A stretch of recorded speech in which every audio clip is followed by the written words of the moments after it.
Hey everyone, this is Freddie with Superbike Unlimited, and we've got a really special surprise for you today. If you've been with us for a long time, years now, you may remember that we started an amazing project some time ago, and we basically just stopped out of nowhere because COVID came.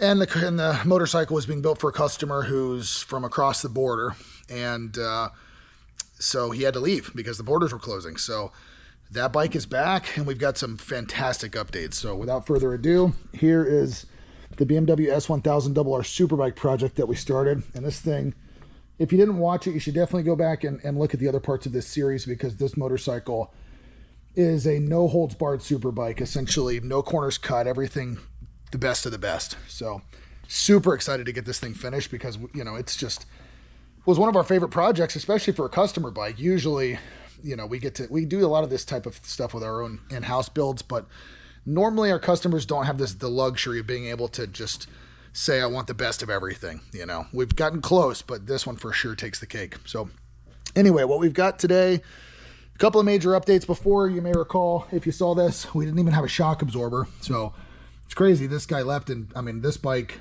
obviously there's a real tremendous investment here in terms of time, money, you know, emotional investment, because this is a huge project and the guy never got to ride the thing. So still a lot of stuff to finish up just to make it rideable. First up, we've got this fantastic Superbike shock here. This is a real World Superbike Spec Öhlins. Brand new, fully suited to the spec of swing arm and linkage that we're running on this bike. So it's all essentially just a bespoke component that's suited to match what we've got going on here. And then the crown jewel, so to speak, we've got this full work spec BMW Motorrad M1000RR World Superbike engine. So this is a proper, true World Superbike spec engine. And again, M1000. So technically this is, you know, this motorcycle's about a generation old compared to the current one. We're going to see if we can do some things to kind of bridge the gap technically between the two. But, you know, this was the first generation of the K67. Obviously now we're K66. That is a K66 M1000RR engine. And again, it's got the full treatment. It no longer has the variable valve timing system that these come with. It's a true World Superbike spec engine directly from BMW, brand new. So we're going to break that in on the dyno. We'll map everything in on the ECU, and we're going to see how much power that thing makes, which is going to be really exciting. We know how much these engines in standard form make with this race calibration kit that we have on here, which is again the World Superbike electronics package. So we're going to get to see what the real deal, same stuff that the factory guys are riding. We're going to find out how much those make on our dyno. So next up, Martin's going to start just kind of stripping this thing down, get the stock engine out of here, which I don't think we ever broke this in. So yeah, he's just going to have a brand new stock engine just kind of as a spare. And we've already got our World Superbike radiator and everything in place. So we're just going to go ahead and start taking stuff off and pop this shock and this new motor in and go from there. All right, so Martin has made some headway, as you can see. We're just going to go ahead and first get this shock absorber in. You can see we have fitted a pot. We're using basically the plug-and-play pots that are designed to work with this electronics package, which are manufactured by 2D. And essentially, they just have the corresponding connector to plug directly into the rear pot input for this race harness that comes with the MRCK electronics package.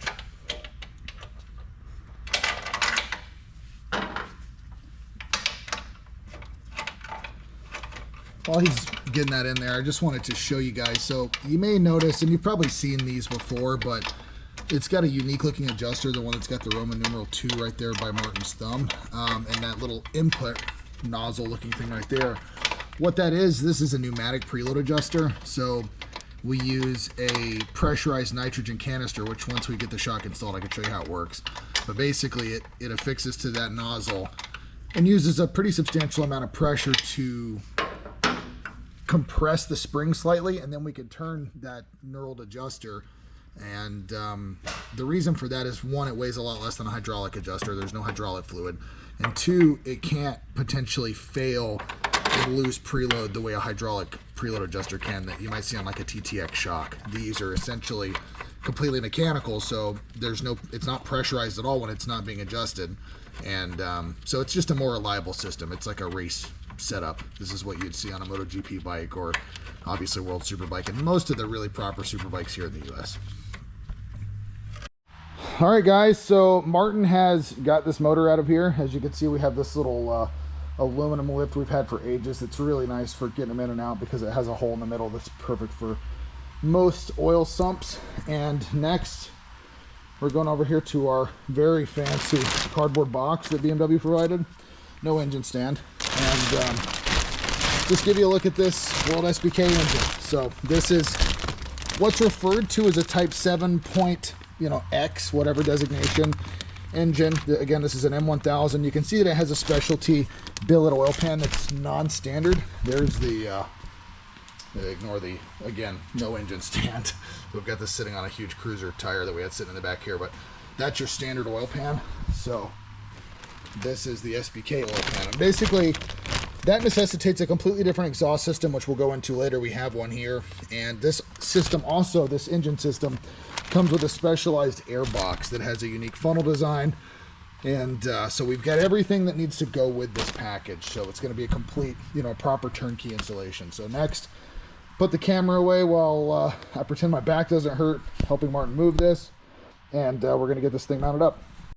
All right, guys, so we have made some headway. Martin is in here chipping away. Basically, what we've got now is our M1000RR World SBK Spec engine. That's a mouthful. I'm going to try to figure out a way to shorten that. I don't have to keep saying it over and over again. Is in the frame, nice and torqued up, and she's fully torqued. And what we're doing now is we're just swapping out all of our engine bolts and things like that with tie where applicable. Obviously, some of these can't be exchanged, or because we don't have an exact matching tie counterpoint like our counterpart, like the actual engine mount bolts and things. But all the case cover bolts, and we've ordered these for the subframe. All these little guys here we happen to have, stuff like that. We're just trying to drop the weight wherever possible to the absolute minimum on this thing. We want it to be, I mean, realistically, this motorcycle is going to be every bit of a World Superbike when we're done. I'm sure there's going to be some little odds and ends that we're not aware of that BMW is cleverly using over there, but for the most part, we are doing every possible thing we can to get this to match their level. Certainly what the level was a year or two ago. The engine spec, of course, is current, but there's some chassis bits and stuff. When we started this project, keep in mind this thing it's been almost 3 years. So the chassis have evolved a little bit over there.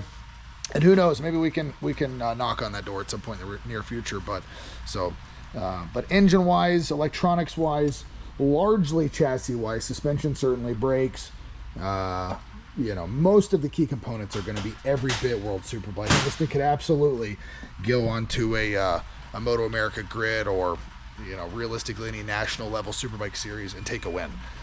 So Martin actually just pulled off one of the inlay covers. I'm just going to look in there because, man, that port looks nice. That is a really nice port in there. So, yeah, we're just going to keep chipping away. He's going to keep putting the tie bolts on. We've got a few other small, just kind of assembly bits, and then we will do some run-in and see what kind of power this thing makes towards the end of this. Okay, so we're progressing through this. We've got most of our tie bolts installed. You can get in there and have a look. And one of the next key components that's going to go on that we wanted to review with you guys is with this kit. So I mentioned, of course, it does have a special oil pan and accompanying exhaust. Well, on the intake side, it also has a very specific airbox that is suited to match the ports. And I can't, did we show the ports yesterday on the video? I don't think so. I'm gonna pull off one of these covers and show you a port just in case. If you already saw this, sorry. Going to see it again, but if you didn't, then just have a look in there. That's a really nice looking port, one of the finest I've ever seen for sure. And it just kind of goes to show you the level of quality that you can expect with something like this, which, I mean, to be fair, it was very expensive, so I would expect no less. BMW know what they're doing. So we're going to show you now the airbox. This is a standard OEM airbox for this motorcycle, and you can kind of see obviously upper funnel profile there, and then lower funnel profile. And in this case, the actuator motor is removed, so Martin's able to manually actuate it. We're not going to take the motor off of this World Superbike airbox, so you won't be able to see what it looks like lifted, but you can see right away a very clear difference in the funnel profile for uppers. And as expected, the lower funnels are much lower, so This is typical with any kind of Superbike inlet system. You're always going to see, generally speaking, a really low bottom funnel design and typically a matched upper funnel that's designed to suit the available air that's going to each cylinder. So yeah, we're going to pop this on. Before Martin puts that on though, he's going to go ahead and wrap it the way we did with this other one we use, our gold foil tape. It just helps isolate temperature a bit. Keeps intake temperature at a minimum, which means more air density, potentially higher power, and just a more stable fueling. So something we're going to do first. And yeah, and it looks good. You can't beat the look. You never really get to see it once the bike goes together, but when you're servicing the motorcycle, you see that. It's always a nice look. Moving on to the next phase of this, we are getting ready to install this really cool World Superbike Spec Akrapovic full titanium exhaust system. So I wish we had a standard spec one here to compare. We actually don't really stock these because, to be honest, well, obviously we don't stock the World Superbike ones because people aren't buying these engines very often. But the standard spec Akrapovic, we don't stock them because, you know, and I'm sorry, Akrapovic, if you're watching this, which you're probably not. But generally speaking, we've found the Aeroful systems in the standard config. Like if you buy, just to kind of quickly summarize, a lot of people don't realize that they'll go, oh, well, Akrapovic is the best. That's what's on Johnny Ray's bike, and that's what's on everybody else in World Superbikes running Akrapovic. That's true, but they're not running the Akrapovic that you're going to go buy. They're not using an Evolution exhaust or a Racing Line or any of the publicly available exhaust systems. They're using very specialized and super expensive full systems that are technically available through very specific outlets to racing programs. But man, they're a lot of money. Like the one for the R1 and most Superbikes, some are actually much more. But for the R1, for example, they're about 6,000 euros. So that's a lot of cheese for a full system. And it's a very specialized exhaust. It is nothing like the production system. And as you might expect, it makes a bit more horsepower. In our experience with the S1000 for like a plug and play full system, nothing has beat the Aero so far on our dyno. So that's usually what we go with. That being said, this is not your standard Akrapovic. Again, this is a super specialized World Superbike Spec exhaust system, and it may not be incompatible with a standard engine, but this is going to be what we're going to have to use with a spec like this. And one of the most obvious things right away is that it's got a huge inlet on the silencer. So that's why I wish we had something we could compare it to show you guys. But man, that is, compared to the normal BMW, say Evolution line, which is the most popular production full-time version, that is a lot bigger. So we're going to be putting that guy on. And Martin has also finished treating our fuel tank with a aluminum foil tape, or excuse me, with the gold foil tape. Where is that at, Martin? We'll show you that now. So this is just to further try to control the temperature of our fuel. You can see that's what that looks like. He did a nice job there. And cooler fuel has a higher density. Just doing everything we can to potentially increase the amount of performance this motorcycle has. So next step is going to be getting this exhaust mounted up, and then we'll start reassembling everything. All right, guys, so we've got some more progress here. This is, of course, the World SBK spec engine, and it did come with a modified standard clutch. Basically, my understanding is just a beefier spring rate, those coil springs that you see there. And our customer, and as with us, we prefer to use a suitor clutch on these. So we're putting in a M1000RR K66 specific suitor slipper clutch, and that's what Martin's doing right now. And so essentially that's going to go in. We're going to start with the standard rates. We've been told that the positive clamping force spring is adequate even for the Superbike spec engine, so that's where we're going to start. We do have room to go up if we need to, but it's best to not overshoot that if you can, because the clutch lever is going to become much stiffer and it can be harder to modulate for some people. So you want to kind of be where you need to be and not just way beyond that. And so yeah, same as always, we're gonna look at what the ramp in this kit is, and we will set the gap accordingly. Of course, set the clutch stack based on the spec provided by Suitor. You don't use any of the OEM specs with this stuff. And yeah, then we're gonna button that up. And pretty soon we have our upgraded bodywork kit that's going to be in and on. And so you get to see that. And the most exciting part, this thing's going to be on the dyno very, very soon. All right, guys. So exciting times. We're about to make our next really nice step with this project. And we'll just go ahead and show you. This is essentially going to be our full World Superbike Spec carbon fiber bodywork, and of course it's in the current M1000 iteration. So full aero package, and all of this is essentially as wide and optimized as is legal by FIM standards. So really nice stuff. Should be a really nice upgrade for this motorcycle in terms of speed and downforce. You can see we've got the winglet package and everything. And of course, we've got all the appropriate parts to install that, which is going to be fairing stay. We have a revised front fender, which is heavily altered from the old style. Same deal, improved aero. And with that, fortunately, you know, a lot of times when we're mounting these things, we have to make special brackets and stuff. It's super time consuming. And in this case, we're fortunate enough that we have some application specific brackets. We have a lower bracket kit that mounts to the fork bottom here, and then an upper bracket kit that actually mounts to the fender. So this is honestly huge because, as you can see, not a super complicated design, but that would have been time consuming for us to make that out of some solid. You know, our CNC machine is not completely operational yet, so, and we would have still had to prototype it manually. So yeah, nice to have something like this. Really saves a lot of time. So next up, Martin's going to start mounting all this stuff up, and we will see what this thing looks like fully clad in current World Superbike Spec M1000 bodywork. So we are further along with this thing. Essentially everything is now buttoned up. As I mentioned, Martin's got the suitor clutch installed. We've pretty much got everything routed. We're still waiting on a few small pieces of hardware to wrap up this tail installation. You know, we've got our super sweet M1000 SBK tail, and we got a really nice seat from Alpha Racing there.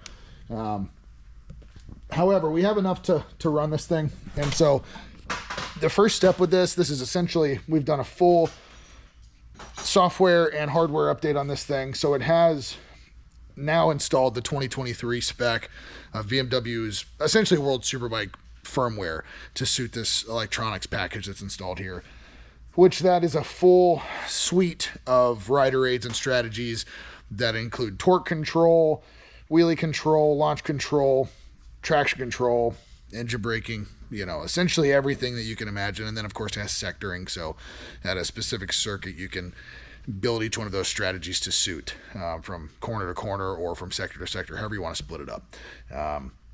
But the first thing once you do this is you have to start the bike and do some calibrations. So once we turn the bike on, we have to do some gear position stuff, which basically just involves running the bike on the stand or on the dyno and going through each gear. And then we have to calibrate the throttle sensor, which is basically just setting the minimum and maximum values for the actual grip. So pretty straightforward stuff. So we're going to do that. Probably won't record all that. And then, yeah, next we're going to start doing some really basic run-in. This motor's essentially been broken in, so we just do a much shorter run-in period for this spec. We don't have to do what we would do if we had just built this fresh and had never been fired. There's a much more involved braking process there. We don't have to do that, fortunately. So this is going to be just a short run-in, just kind of do some heat cycling, go through the gears a bit, go through the revs a bit, and then we're going to start doing some pulls. All right, guys, so we are progressing further with this. We've got now our updated tail section. Of course, this is the current spec M1000RR tail, and not a massive difference, but you can see a pretty distinct reprofiling. I personally do prefer the shape of it a bit more, and you can see we've got a rain light in there. We've got an updated seat to use. It looks like the old one actually will still work, so that's nice. GPS in place. We haven't put our dual lock there yet, but that's ready to go. And just a few more finishing touches and onto the dyno. All right, guys, I'm gonna say this for the 100th time in this video. We're about to put this on the dyno. It is finally time. So there are some caveats. Unfortunately, we do have a few small issues, but on the bright side, it should not majorly impact what you're here to see and what we all want to know. How much horsepower does this thing make? We know it's going to be a fire breather, but what we've discovered is, so with this current version of our firmware and our dash software, they're not completely compatible. So you see how it says adapt gears. I've already done that, and speaking with some of the tech guys over there, basically what that means is part of our CAN bus is malfunctioning, and we have to get the dash updated. It's not something we can do in-house. It actually has to be sent back to Germany. Fortunately, it's a pretty quick turnaround, but it's kind of inconvenient because while we're trying to test this, I'm going to basically have to hold down buttons on the handlebar switch to force TC off instead of the standard protocol. There's a way to manually disable it for dyno use. I can't do that with the way it's working right now. And I'm going to have some weird dash issues going on, so it's fine. You know, I'm assured that we can still do some basic testing and confirm power output, and there's no risk to the engine or anything like that. It's just not ideal, and obviously we could never send it out this way. So what we're going to do today is we'll put it on the dyno. We're gonna warm it up. Obviously, we're gonna do a little bit of run-in, and then we'll start doing full throttle pulls. We'll see how much power this thing makes. We'll share that with you, of course. Then we'll probably weigh it in. I'd actually really like to know what the bike weighs now that it's essentially in race trim. We'll pop the belly pan back on, of course. That's not on right now. After doing that, we'll probably pop the dash off, send it off to Germany, and at that point, we're pretty much coming to a close on this thing. There's a few little odds and ends, but bike's pretty much ready to go. And then from there, some of the more serious work, I'm gonna have to arrange a time with our customer to spend at the racetrack and work on some of the finer details, setting the stuff up around his preferences, torque delivery, and traction control settings, engine braking, things like that, just to kind of make it, as fast as this motorcycle is, we want it to be relatively easy to ride. So that's going to be kind of the end stage of this bike before it leaves. So, all right, without further ado, we're going to load this thing up on the dyno and start warming it up and doing some pulls.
Okay, so we've done our preliminary pulls, and yeah, this thing is violent. It's you know, it's interesting on the dyno. You can get a feel for how powerful an engine is just by the way it feels sitting on it. And yeah, this thing it's tough. Of course, we have a dyno tire on here, one we've been using for a little while, and I think it's probably nearing the end of its service life. And we were having a hard time there because it actually is spinning a bit. So this graph has a little bit of a dip. That's where it's spinning, unfortunately. But you still can get an idea of what kind of power we're making. I hope we're, you know, I don't think we're prohibited from sharing this stuff. So if we are, sorry, no one's explained that, but you guys get to benefit. So without any further delay, what we're going to do is I'm going to pull up a standard S1000 with this kit, this race calibration kit, and what we'll do is compare power, you know, get a good comparison of what one makes, you know, in comparison. So here what I'm going to do is I'm going to pull up, okay, so here, and again, this is, you know, this is subjective. All dynos are a bit different.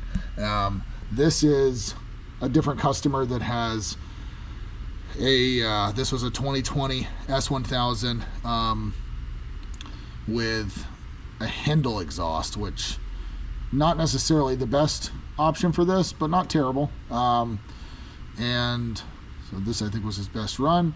And this is pretty typical for a mid-level pipe. We've seen them make into the, I would say, mid 190s with a really good pipe and, you know, an engine that's been broken in properly. But this is another customer that had this exact same official MRCK race calibration kit, the BMW electronics package.